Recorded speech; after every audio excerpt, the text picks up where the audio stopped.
Hey everyone, this is Quest2japan blog day or blog 3, 6/25/21. I got my tortoises right here breaking their plates and their poles. And this morning I got up. I didn't record, which I should have done. I'm sorry, I'll get better at it. But I actually Wednesday night or Thursday night was the prayer meeting, and it was great. We actually were talking about a lot of things that the church needs. We got to talk about, things that they want to do in the future and things that I could help with, like maybe even t-shirts, better signage for the windows. And this morning I went down there and I was able to water the trees. I was able to put fertilizer around them. I was able to do a lot to help, and it felt good to do that. Today I got off a little early because when I went yesterday, I stood there from like 11 to about maybe 3:34, came home, took a shower, and relaxed until the prayer meeting at 7. And then the prayer meeting at 7 went all the way into 10:30, which was really nice. Came home, did a mock draft for a poster for a movie night. So that's going to be really cool at the Mountain View, community church. And today, actually, after I finished all that, I came home, relaxed, did my dailies, did some other stuff. And today I was just thinking if I could post a longer video with my testimony, just kind of something, that I was waiting to do till I had the time. And I can just tell you little bits by little bits, or bits by bits, I could tell you. So it all started, my main story started when I was a kid. I grew up in East LA, Los Angeles, California. And, my dad and my mom, they were both from LA, and they did drugs and drank and just grew up around that type of environment, the gangs and everything. And, nothing on them. That's just what it is. They had my brother when they were 16, and then there's 5 of us. I'm the middle child. And, they were really hurt. I'm pretty sure, the toughness of their life. Now that I'm older, when I was a kid, I used to always get so frustrated and sad. Be like, why is it like this? Why do I feel like this? I got bullied a lot when I was younger. I didn't really have any friends. And, the first adult figure that was really nice to me was my uncle Charlie, and he really supported me and always showed me love. He actually was my godfather, my uncle. In Spanish we call him Nino, so he was my Nino. And I remember one time he got me a tres leche cake for my birthday, and it was like a personalized small one, so I felt really special.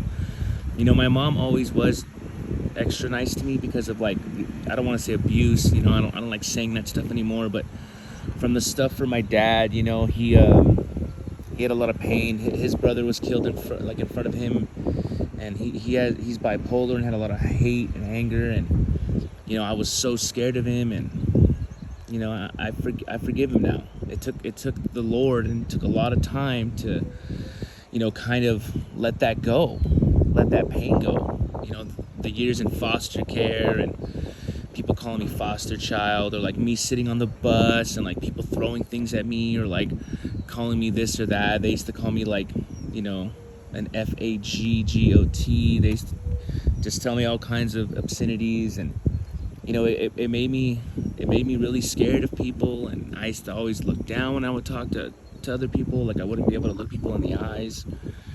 But anyways, like my first major memory that I really feel when the demons knew they had me was when I remember we were going to a family party one year, and my Nino told us bye, and it's the last thing I remember. He was like, I'll see you guys later, and he waved at me, and he even pretended like his foot got run over to make us laugh. He was always doing jokes. And when we came back, he overdosed in the living room and died. And I never really thought about death at that point or anything. So we did the funeral, and I remember I even walked up and said something when I was like super young. I was at least like 9 or 10, maybe even younger. It's like my first memory kind of thing. And we used to live by this cemetery by the cemetery, and I was walking with my mom. She didn't drive. We walked everywhere. And I remember it was just me and her, and it just popped in my mind. I just said it as a kid, and I think that when you're a kid, you are pure and you already know, and it's the world that takes away faith, because everyone's born with a measure of faith.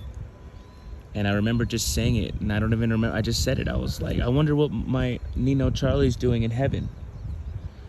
And my mom stopped me, and she like looked me right in the face, and I'll never forget it. She looked me right in the face and said, "What are you talking about? When you die, nothing happens. You just cease to be."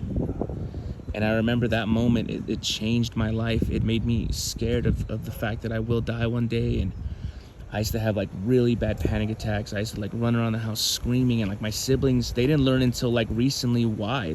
My mom used to call it my weird feelings. She'd be like, "That's Joe's weird feelings, getting the weird feeling." Like, I really couldn't explain to them, and I didn't want to tell them. I almost wanted to protect them and not tell them what my mom told me about the fact that there's nothing after dying. So for years I was like an atheist.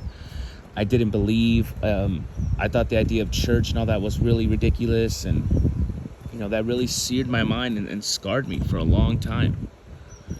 And it really affected relationships, friendships, people, being able to do things. I remember I used to just stay at home all day, and my dad never really let us go out or do anything.